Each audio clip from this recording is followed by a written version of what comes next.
this is it. This is the final countdown for your championship team. This is the last push, and on today's episode, we're covering the last games.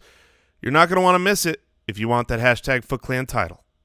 Hey, Foot Clan, Week 17 almost in the books, and I want to remind you about jointhefoot.com, our fantasy football community, because we are getting into January, and you're going to want a little bonus episode of the Fantasy Footballers all year long. Check out the community, get into leagues with one another, and a whole lot of other perks at jointhefoot.com.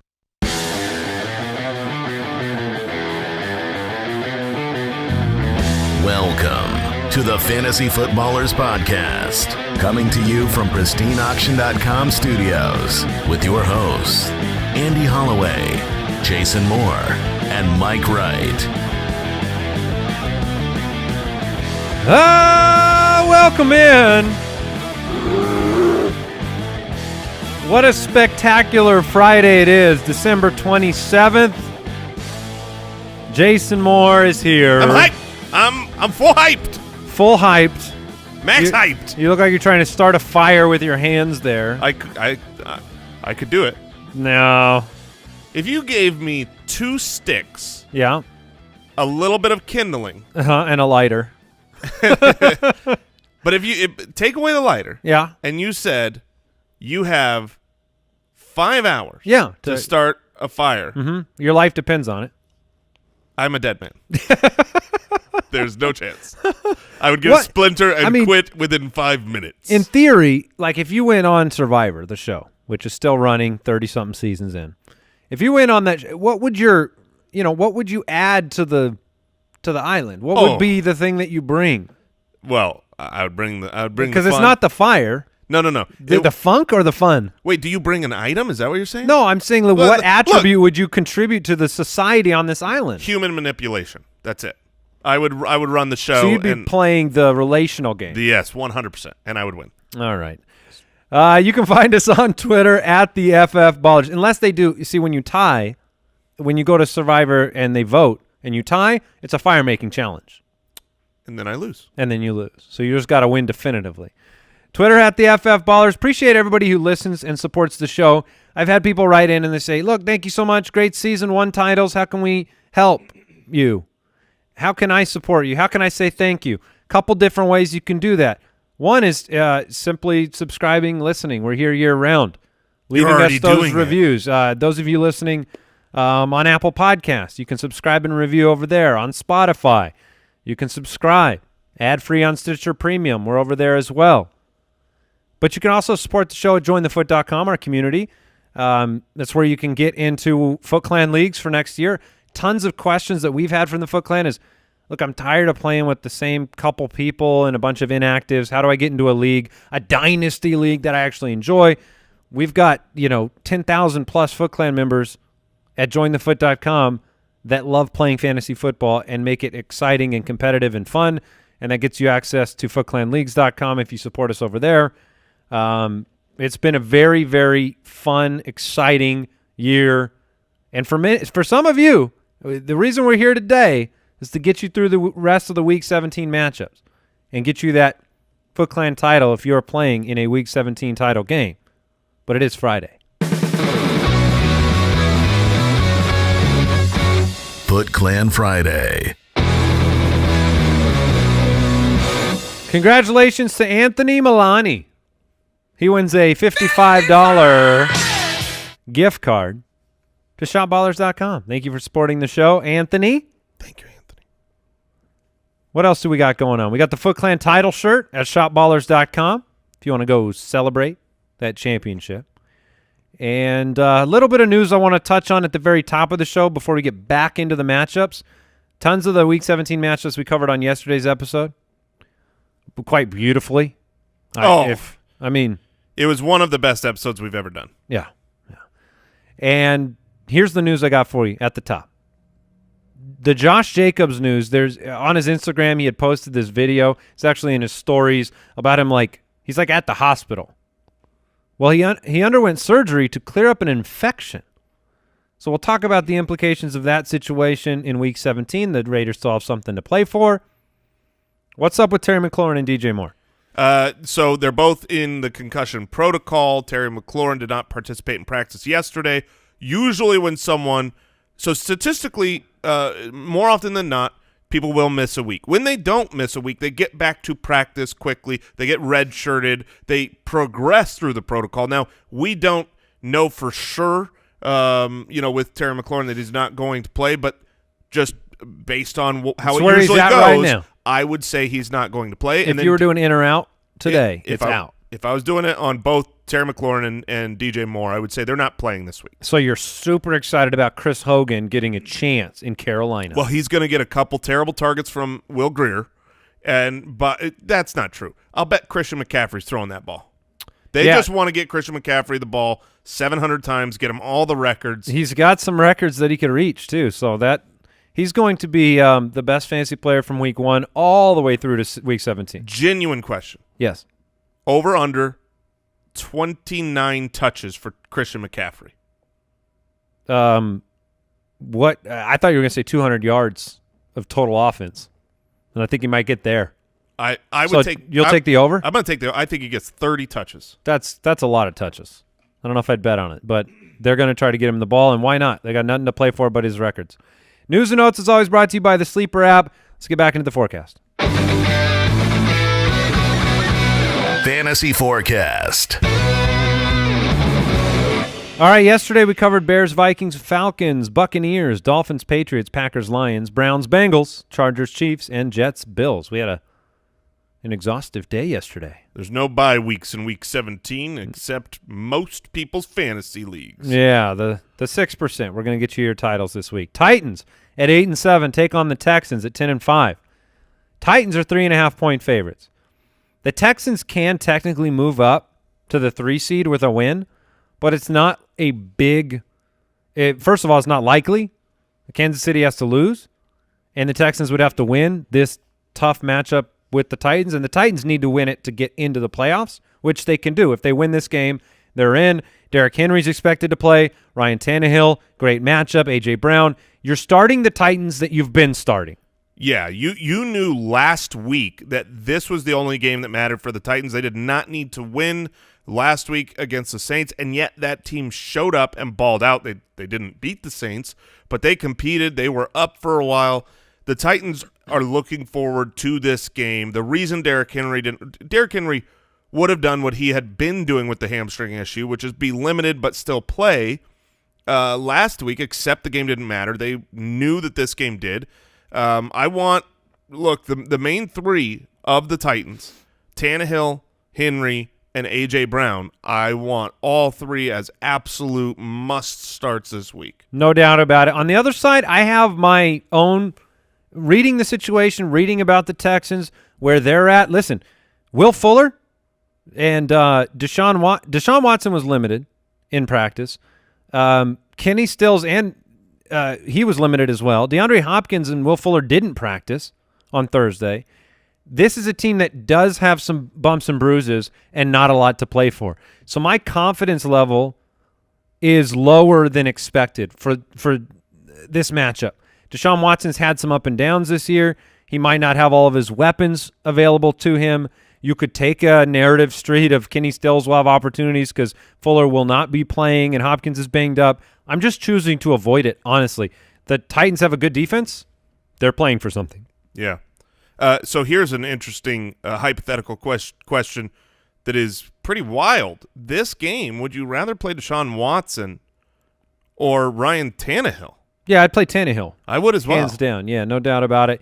Look, Deshaun Watson has not been as good when Will Fuller's off the field for fantasy purposes. No, statistically, he's been much worse. And so, I don't think Will Fuller will be out there. He needs to heal up, get ready for the playoffs. So, yeah, start your Texans, start your Titans, avoid most of the Texans. You have to start, your Hopkins. Yeah. There's just not as much on the line, so it brings a little bit more concern. This is one of the tumultuous situations when you have Week 17 games. It's not always, as annoying as it is to not have Lamar Jackson, like that's definitive.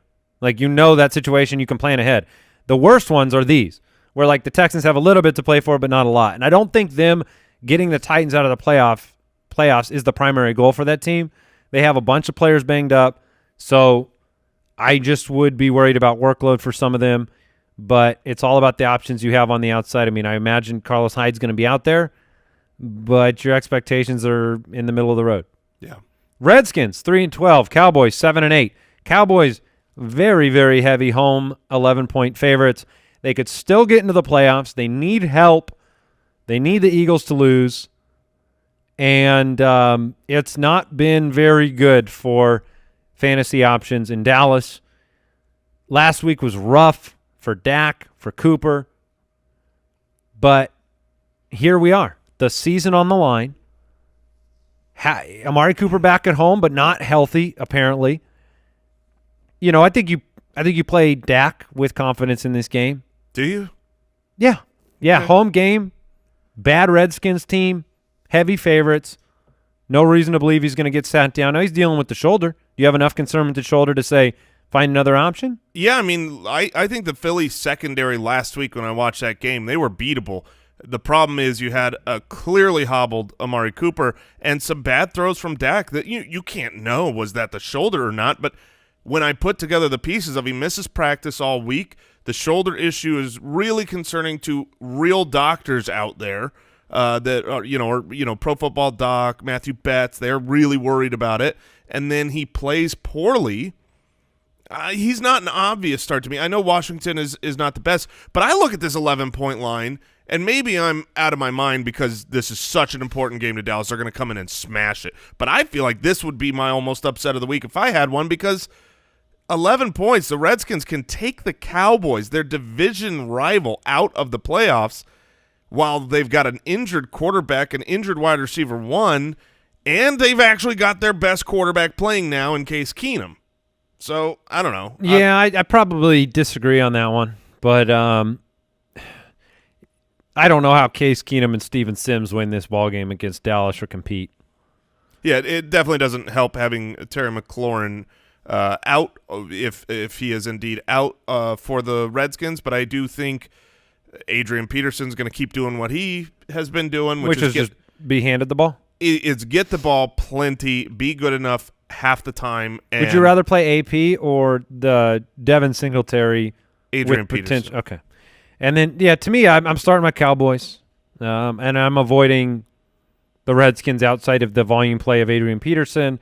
And if Terry McLaurin was active, you know that is a very, he's not dealing with a leg injury that can crop back up. It's, am I clearing the protocol and playing with Keenum? I'd probably play McLaurin if he was active. Is there a situation where you play Steven Sims Jr. in a championship Week 17 league? Not me personally. No, I'm not. Yes, he had a big week last week, but I'm not playing him against Dallas. Dallas is 7th against fantasy wide receivers this year. Not a lot of upside to me. How do you order the Dallas wideouts? Cooper, Gallup, and Cobb this week. I would go Gallup, Cooper, Cobb. I'm with you. Colts 7-8, Jags 5-10. Colts are 3.5-point favorites. Two disappointing teams this year, but neither of them playing for anything this week. Colts can get back to 500, however, and Jacksonville can cut another ring, the final ring of the season, and move on because Tom Coughlin's gone, Jalen Ramsey's gone, and this team needs to be reborn. Yeah, they've got some work to do, and they do have some good pieces, but goodness, this is a team that's quit. And, there's been some rumors that Doug Marrone is going to come back, or that's what's being said. I'll believe it when I see it. I think this is when a team quits on the field, like how this seems. I mean, it's hard to ever, as an analyst, say someone is quitting because you don't know their heart, their mind. These guys are giving their lives to the sport, but they suck. They've been just out there. Defense. Yes, the defense is what deserves that criticism more than the offense to me. I don't think Gardner's out there trying to throw a game. He's trying to play as well as he can to establish a role for next year, but it's not working. It looks like every player is making a business decision of, I don't want to get hurt. I'm going to barely try to tackle, which is why Fournette is fine, and Chark, in my opinion, Chark has thresholds to hit in this game. He's not yet at 1,000 yards. He has chance for double-digit touchdowns. He dropped 2 touchdowns last week, which was super annoying because I liked him last week, but Chark is the one player that I think I'm willing to roll out there on that side of the ball. Yeah, I would leave it at Fournette. I'm not Sure. Chark certainly has a high ceiling, but he's got a low floor. We've seen over the last half of the season he has not been what we hoped he had leveled up to be in the beginning. Maybe it's because of this injury, I don't know. But the Fournette's great, and the tackling issues of the Jacksonville Jaguars defense is why I love Marlon Mack. Marlon Mack is a player that is hard enough to tackle with this offensive line pushing guys out of the way already. We saw it with Devonta Freeman last week, just tearing him up. I like Mack in this matchup quite a bit. What about the other options on the Colts offensive side of the ball, considering the Jacksonville defense is so atrocious? No one? No, I don't think so, man, because T.Y. Hilton has been as bad as it gets. If you're in the championship in Week 17, it's probably because you've been smart enough to bench him. Yeah. So I think you're right. I think Mack is the clear play, and you can move on from there. Eagles at 8-7 take on the Giants at 4-11. The Eagles, 4.5-point favorites. A win claims the NFC East for Carson Wentz and the Eagles. My dream. Oh, it's still alive. You will not a stay dream. alive. I mean, my guarantee. Yeah. You I traveled back from the future where you let everybody know that the Eagles win the Super Bowl this year, which seemed they got to get in the playoffs to win the Super Bowl. Everybody was doubting you when it looked like the Eagles stink That's and weren't going to expected. make the playoffs, and now clearly. Yeah, and I definitely didn't backtrack on that at all, and that's why I'm so confident they're still going to win the Super Bowl. Okay, but how about this game? Let's say they win, right? They are favored 4.5 points by Vegas. Yeah, they're on the road. But this, to me, in a 45.5-point over-under, seems like a game that could be juicier than This that. is a scary game. For somebody who wants to pretend he knows the Eagles are going to win the Super Bowl, this is a terrifying game to me. And this is the kind of game where, hey, Brooks, this is where the Eagles lose and your Cowboys lose to the Skins. Yeah. Yeah, sounds about right. That's the narrative out there. And then Jason Garrett is punted off a bridge after the game. But the Eagles, they're playing for everything here. Carson Wentz, great start. Miles Sanders, he's been the hot hand. He's had multiple monster weeks, and if he didn't slide down last week, he would have been the number 2 on the week. I'm playing. And Peterson has said, he's come out and said that he wants to stay with the hot hand that is Miles Sanders. So with Jordan Howard coming back, don't worry. Right. And I think fantasy owners should continue. Miles Sanders has been very good, and so I think fantasy owners need to stick with the running back who got you here and play Miles Sanders this week. Fantasy is a funny sport because at the beginning of the year, I had a couple leagues where I took Miles Sanders, a couple where I took David Montgomery. And at the beginning of the year, I just really – why didn't I take David Montgomery? Preseason looks so good. He's going to have the role. They're a running team. Now I'm like, man, I'm glad I have Miles Sanders in Dynasty leagues. It just changes. Ertz didn't practice on Thursday. Dallas Goedert is a great start. So great that Jason made him his start of the week at tight end. And on the other side, there's actual fantasy upside for Daniel Jones and company. The Eagles secondary, 33.4 fantasy points per game given up to wide receivers. Last week, Daniel Jones was electric. Saquon, of course. Sterling Shepard's my start of the week at wide receiver. So while I expect the Eagles to hold on and win this ball game, there's opportunity there, right? There is huge, massive opportunity. Daniel Jones, he has 4 times this season, in his rookie season, been a top 2 quarterback on the week. That's a giant monster week-winning performance in a very important matchup against an Eagles with their secondary who's just been beat by everyone other than a shoulderless Dak Prescott. I think Daniel Jones is a very good DFS play. It takes some true gusto to put Daniel Jones out there week 17, but I think that's a good move. I believe Daniel Jones has a very good game, and as such, I mean, he's got the weapons. Saquon looks healthy. He can do it out of the backfield. Sterling Shepard and Golden Tate and Darius Slayton, these are legit weapons all coming together at the right time. And, Daniel, you could do worse than Daniel Jones. All right, let's pause for a second here. I want to thank today's sponsor. We're talking about Simply Safe. They have a huge holiday offer, but time is running out. Biggest sale of the year for Simply Safe Home Security, longtime sponsor of the show. If you're looking to protect your home with award-winning 24/7 home security, now's the time to do it. We already know burglaries, they spike around the holiday season. You got family. Jason, you're getting ready to go on a little trip with your family. When you leave town, you need to know your house is secure. But you know what? I'm safe. I'm simply safe. You're simply safe. You got a lot of those expensive gifts at home when you leave this time of year too, and so this holiday offer couldn't come at a better time. Simply Safe gives real-time video confirmation to police as it happens. If there is a break-in, police respond 3.5 times faster with Simply Safe. It's no surprise that Simply Safe won CNET and PC Magazine's Editor Choice Awards, and you can get 25% off plus a free camera at simplysafe.com/footballers. This special holiday offer ends December 31st, so now's your chance. That's simplysafe.com/footballers for 25% off plus a free camera. Simplysafe.com/footballers. And Foot Clan, get ready. Get your mouse pointer finger ready for when you win your championships to get over to Fantasy Champs and get you that trophy, that championship belt that you can lord over your enemies. Get the giant one.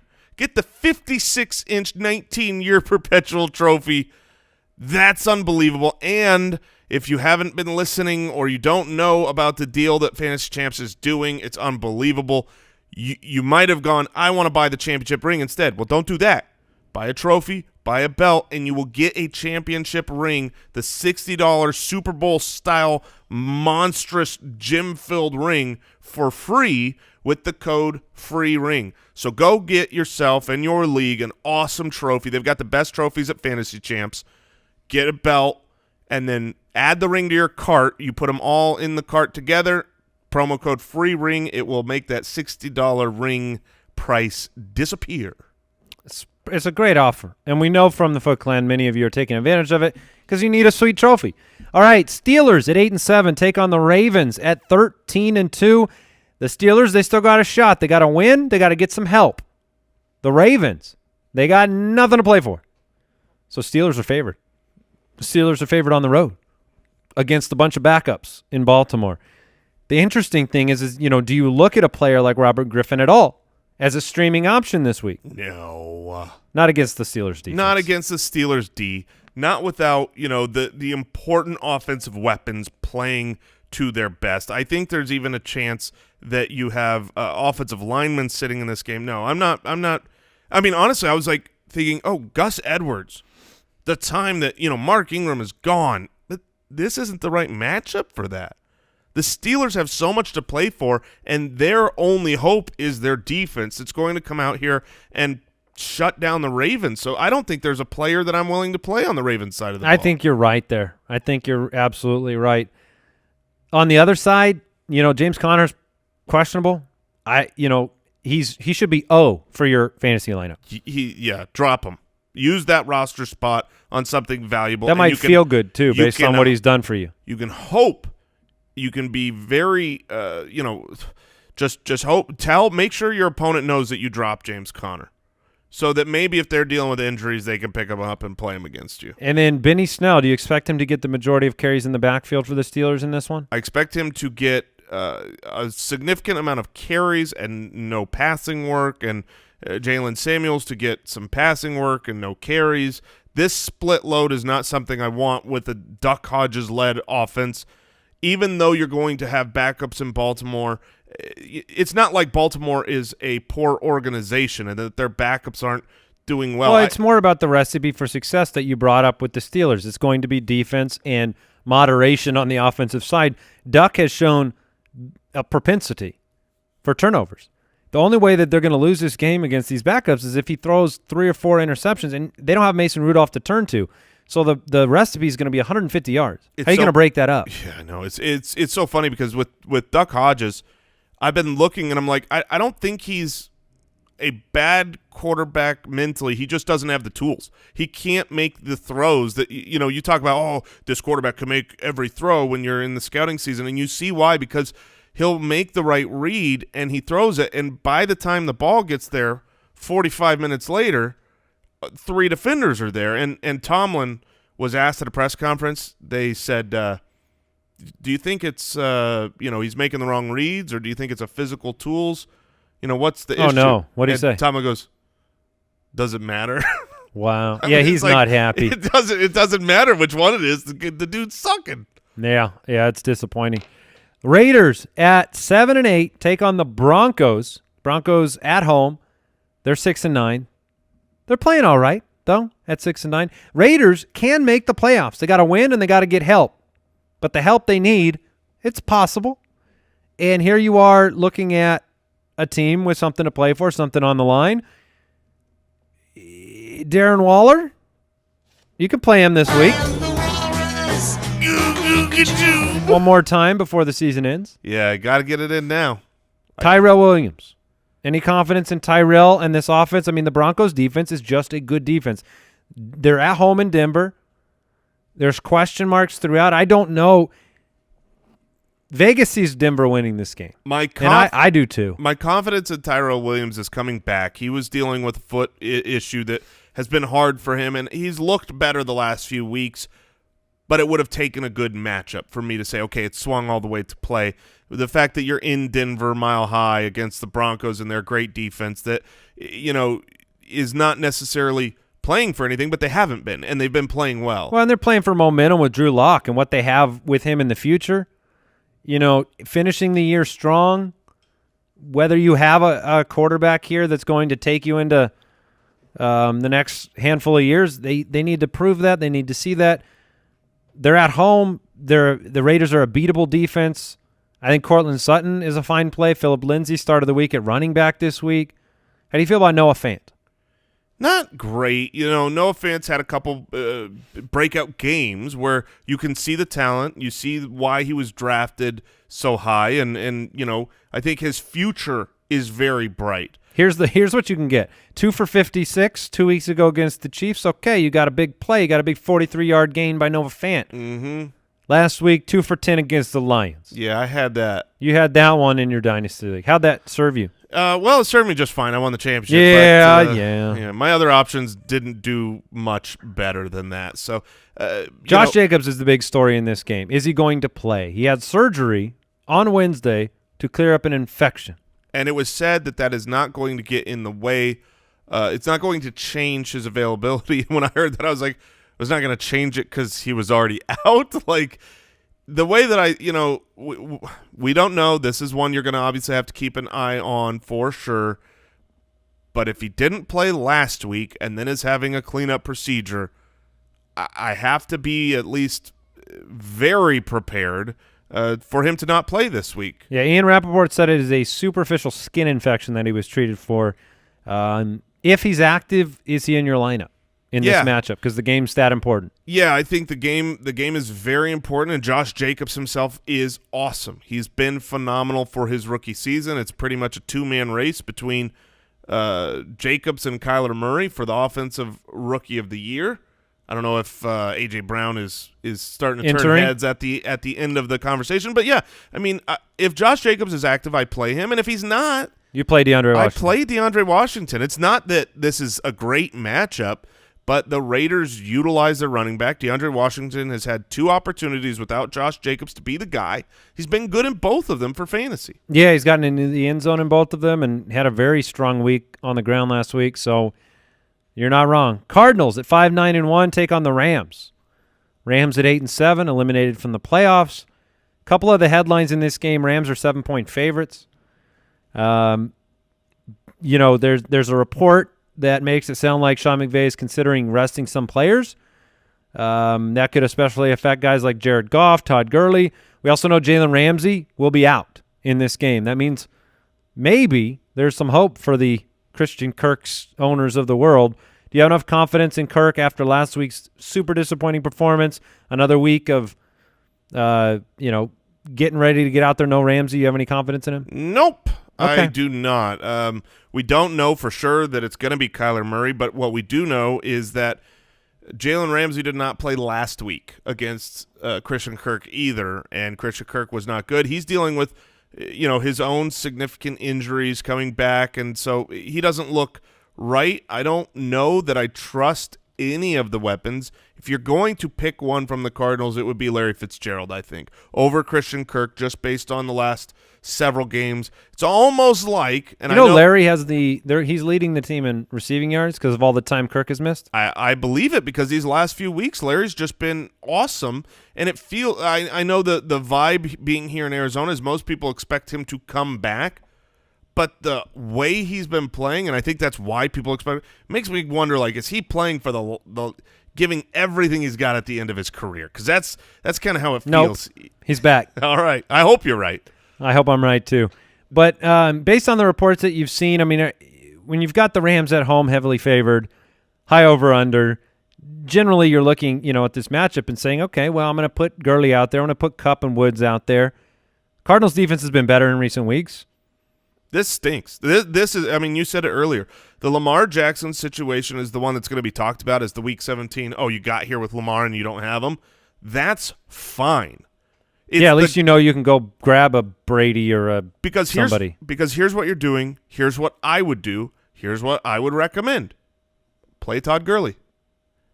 Yeah, what else can you say? I play Cooper Kupp and Robert Woods. And I don't know how to not do that, but if Todd Gurley goes out there and plays for a half, and they're wanting to see what they have in Darrell Henderson. This is not our fault, Jason. This is not our fault. Yeah. I mean, but if this was my lineup, I would play Todd Gurley. You're at home, huge favorite, against the beatable defense. But if Darrell Henderson plays half the game because they want to see what they got, I won't be shocked. If you're scared and you have other good options, then that's when you pivot. So there are some players out there that will be able to pivot.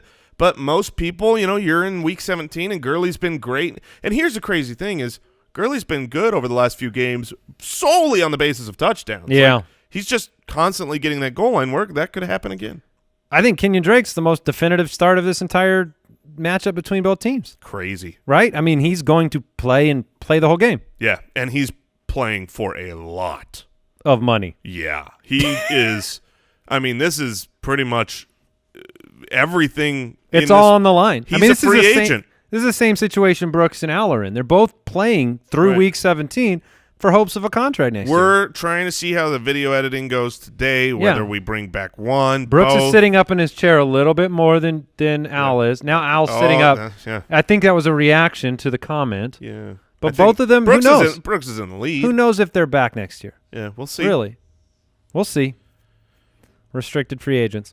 Please don't steal them from us. So you play Kupp, Woods, and Gurley. Kupp, Whoop.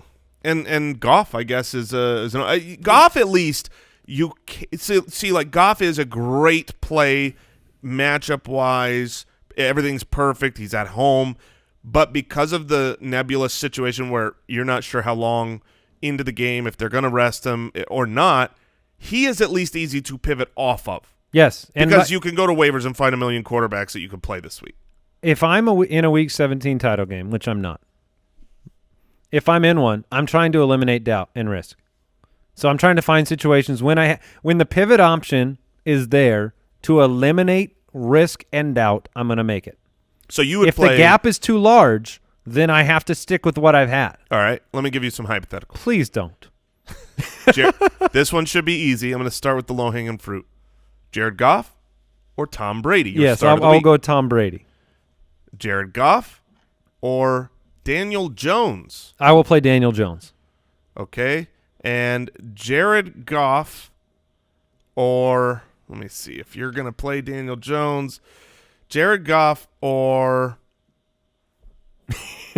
You trying to find somebody far enough away? Or Jimmy Garoppolo, playing for a lot, but against Seattle hasn't been great lately. I'll play Jimmy G. So you're just Jared Goff's off your board then? I think he is. Yeah. Okay. Yeah. And what sucks is he could be great this week. Like Goff, if I knew Goff was playing the whole game, I'd play Goff over literally every single person I just mentioned. I'd play him over Brady. I'd play him over. This is a really good matchup. Yeah, it's a messy matchup. And so I will say this: you got to keep. If you're in this championship game, go and Google for articles from these writers and see if there's new quotes on Saturday, Sunday morning. Get every piece of information. We'll be retweeting anything of great relevance at the FF Ballers on Twitter. Just stay tuned because things can change quickly. Sunday Night Football, the 49ers at 12-3 take on the Seattle Seahawks, sitting at 11-4. 49ers are 3.5-point road favorites in this one. If Seattle was to win this game, that would give them the top spot in the NFC West. It would knock San Francisco down into that 5th seed. But the 49ers could end up the top seed in the NFC with a win or end up in the wild card weekend. So this is as big of a swing as you can get.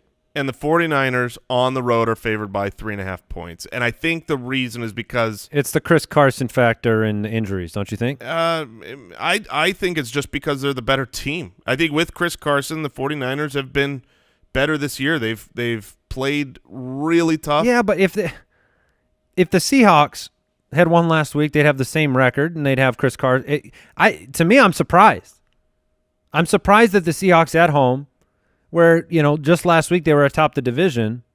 I'm surprised that they're underdogs here. When you beat the Saints at the Superdome and you come down to the last minute with the Baltimore Ravens, I think you get a lot more credit for not just your wins and losses, but what they've looked like.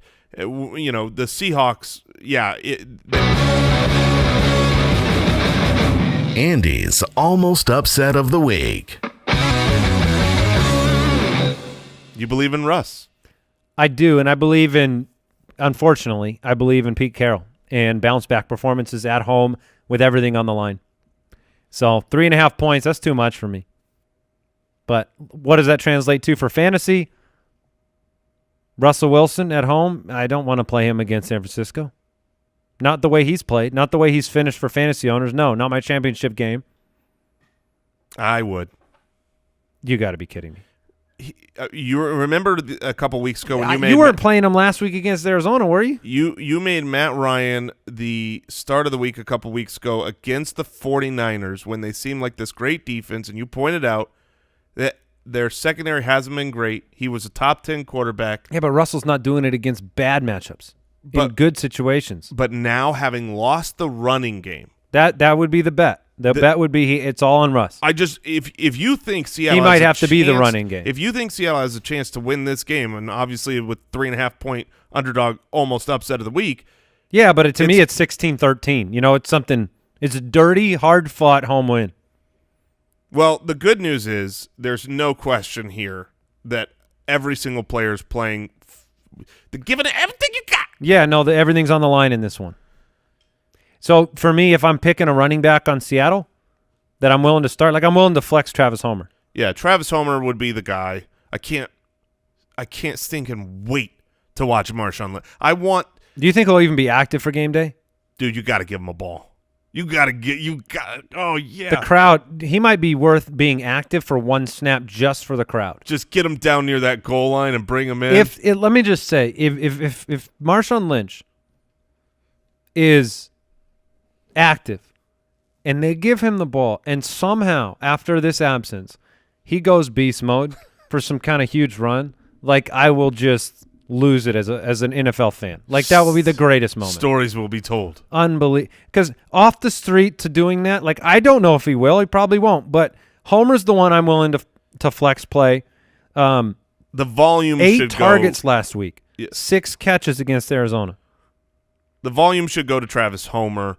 You've got Marshawn Lynch and Robert Turbin off the street as the only other active running backs. They've got to get acclimated, which is why I expect them to be active and get a few carries, but nothing big. You're not going to be playing those guys when Pete Carroll's come out and talked about leaning on Travis Homer at running back. The other side of the field, the running back is the position that the 49ers have relied on to great success, specifically with Raheem Mostert, who has been very good over the second half of the year. What's your confidence in Mostert in this matchup?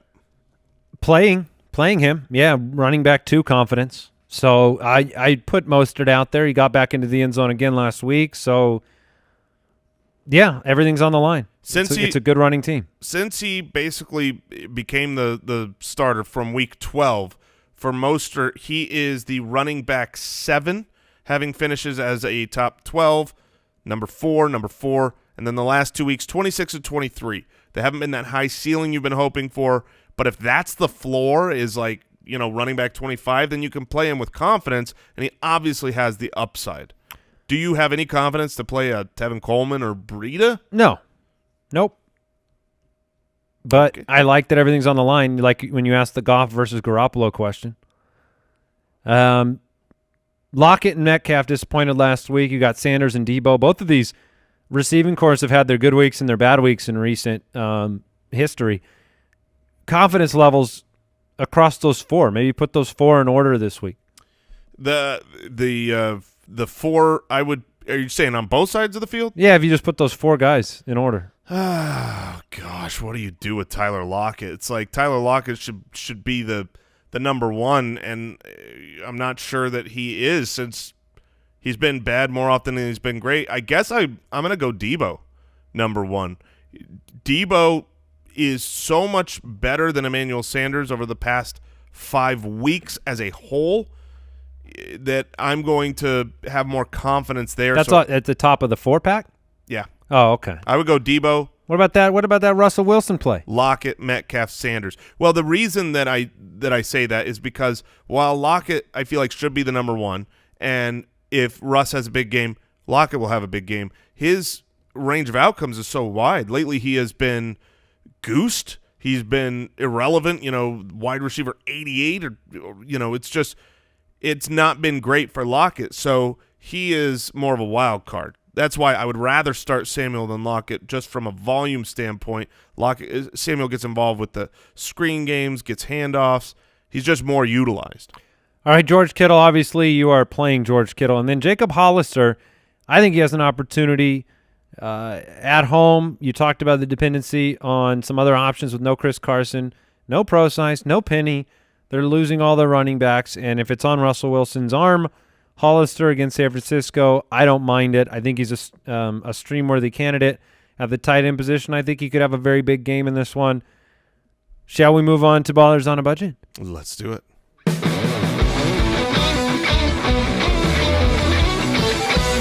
Ballers on a Budget, presented by FanDuel.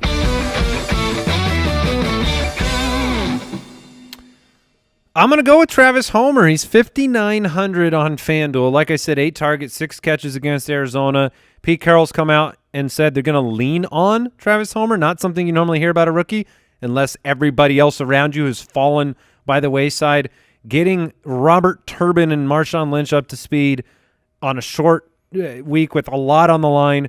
I don't think they're going to put a whole lot on Marshawn Lynch. I don't think Homer looked bad last week, to be honest with you, and the volume should be there. And at 5,900, he's a bargain at running back. If this were, one of those opportunities for price, I think Travis Homer is a great pick. I do worry, when you're out there trying to win a tournament, the upside. Like, does Travis Homer against the Niners have the upside to be a really strong play? That's my worry.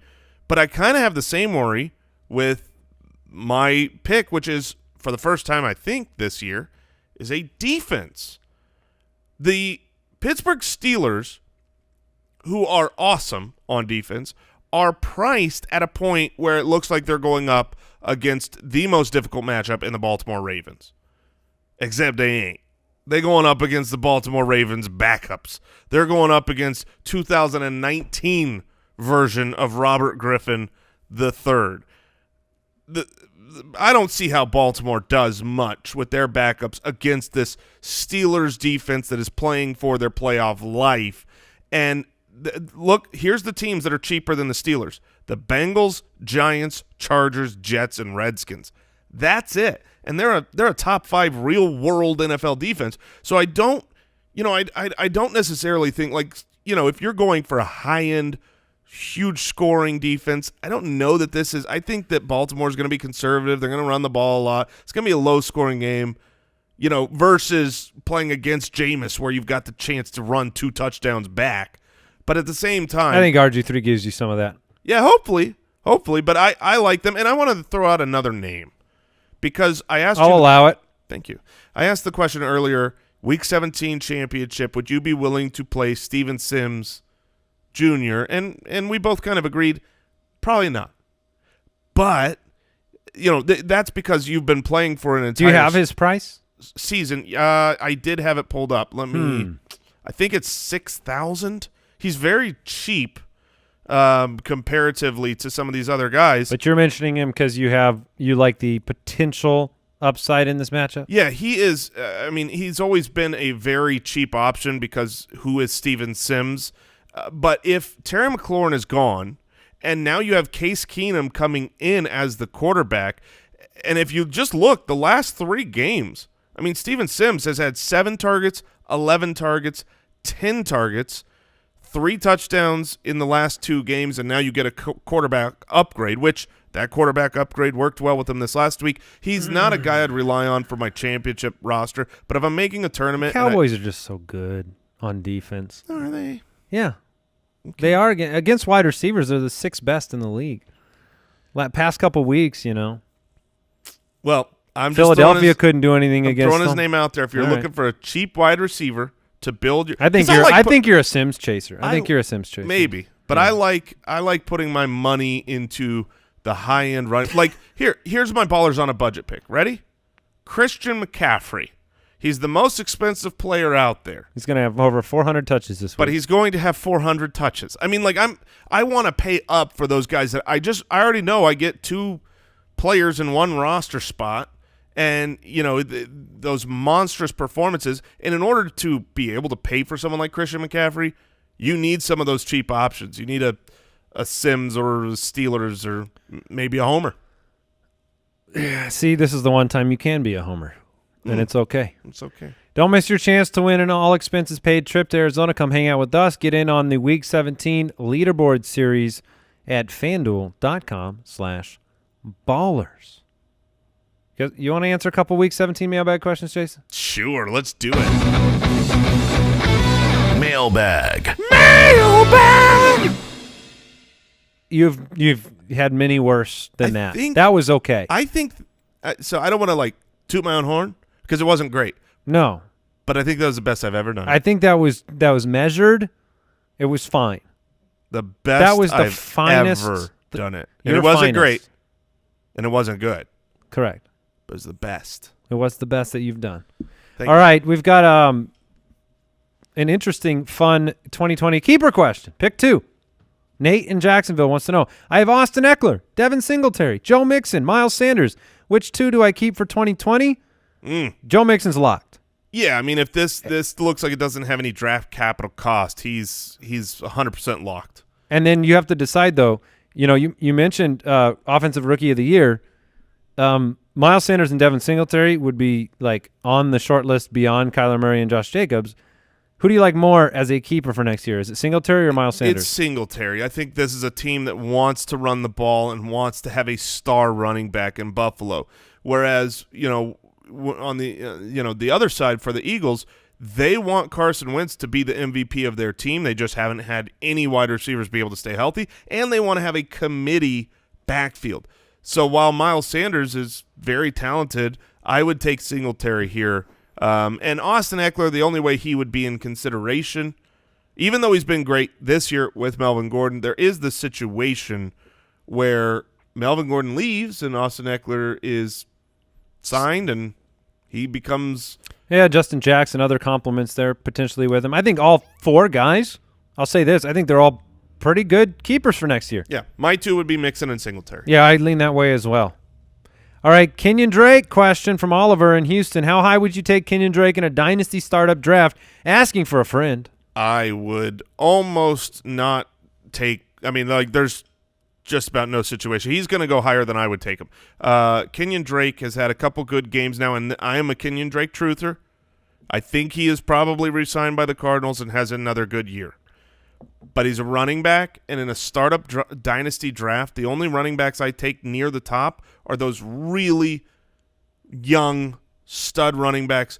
Historically speaking, running backs peak, not to say that they aren't still good after this, but their peak is age 24, which is younger than I think most of us think of when we think, when do guys peak? Kenyon Drake is peaking later because he didn't have the opportunity.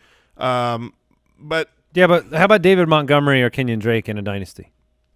Who would you rather have? Kenyon Drake's 25, But if he comes back to Arizona, which is not a foregone conclusion, I mean, we don't know what's going to happen there. He seems like a great fit, and it seems like they want to move on from David Johnson, and it'll be Drake and Edmonds. I would take Drake over David Montgomery. Yeah, that's the question. I mean, I know, so that's a 3-year gap difference between Montgomery and Drake, but Drake will be really good for the next 2 years. And so, but the point here is, I think he's going to go in, the top 4 rounds if he's re-signed in Arizona, and I'm going to be grabbing wide receivers there. All right, we want to thank our studio sponsor, as always, Pristine Auction, a Todd Gurley signed jersey, $55.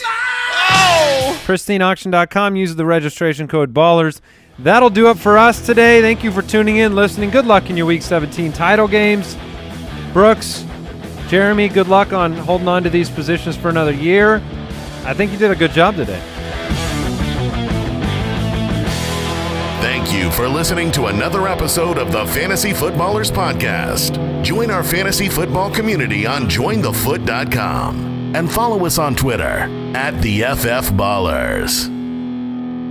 All right, Foot Clan, time is running out on Simply Safe's huge holiday offer. It's their biggest sale of the year. They have everything you need to protect your home and family, like a smart lock, video doorbell for your front door, an army of sensors that guard every room in your home.